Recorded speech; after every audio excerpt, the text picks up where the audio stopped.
And I'll go to the gentleman from California, Mr. Sherman. Coming out of COVID, everyone said a soft landing was impossible and a recession was inevitable. I want to commend you and the administration. It looks like we've seen a soft landing. We've continued to have historically low unemployment rates and historically low unemployment rates for people of color. And in the last 18 months, we've seen a 4.7-point decline in the inflation rate as measured by the Consumer Price Index. Is that the greatest decline? I realize you may not have done the calculations, but I did the calculations. It's the greatest decline that we've seen in an 18-month period this century. Do you have any reason to disagree with that?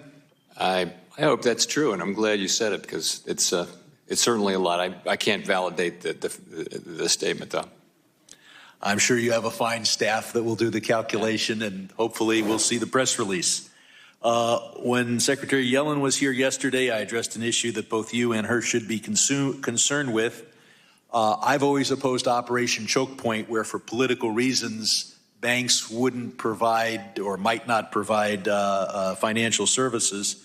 Florida and Tennessee have passed laws giving anybody who's denied a bank account or even a loan a way to claim that that was for political reasons. And it opens up the possibility that banks would be pressured by those laws to release their suspicious activity reports, which I understand are supposed to be private. And so I hope you'll work with the Secretary in making sure that the laws of Florida and Tennessee do not adversely affect our ability to deal with suspicious financial circumstances. You have a dual mandate. I think you have a third mandate that is implied, because the budget deficit poses a great risk to price stability and to keeping unemployment low. And you don't deal with spending, you don't deal with taxation.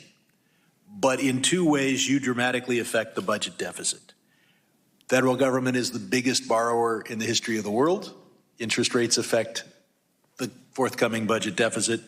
And at times, you've turned over to the federal government up to $100 billion in profit. And so I hope that you would consider whether your first two mandates imply that you at least have to look at how your policies affect the budget deficit.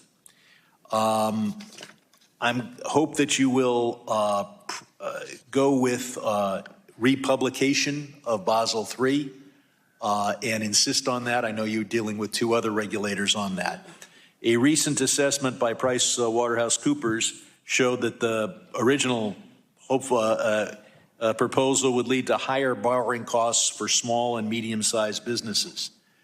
And in every way, Basel III seemed to be slanted toward telling the banks, go and put your money on Wall Street where you just are going to have interest rate risk. And don't loan your money to local Main Street businesses because there's credit risk there. And in fact, if you had a fair system, you would mark to market all bonds, not just those that are, quote, available for sale. I hope also that as you redo Basel III, you treat energy tax credits, green energy tax credits, the same way you currently deal with low-income housing tax credits, that you keep in mind the effect on the securities industry, particularly municipal bonds, that you don't unfairly to local business say that if it's a publicly traded company, it counts only 65%, and that you look at mortgage servicing rights as an asset, and that you fully account for the private mortgage insurance. I know you give some credit for that, but frankly, a 80% loan to value and a 90% loan to value that has private mortgage insurance pretty much expose the bank to the same risk. I'll ask you one question about the debit cards.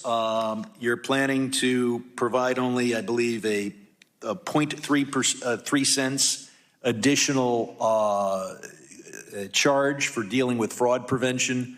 Fraud is just skyrocketed. Would the Fed consider increasing the fraud prevention adjustment before finalizing its proposal?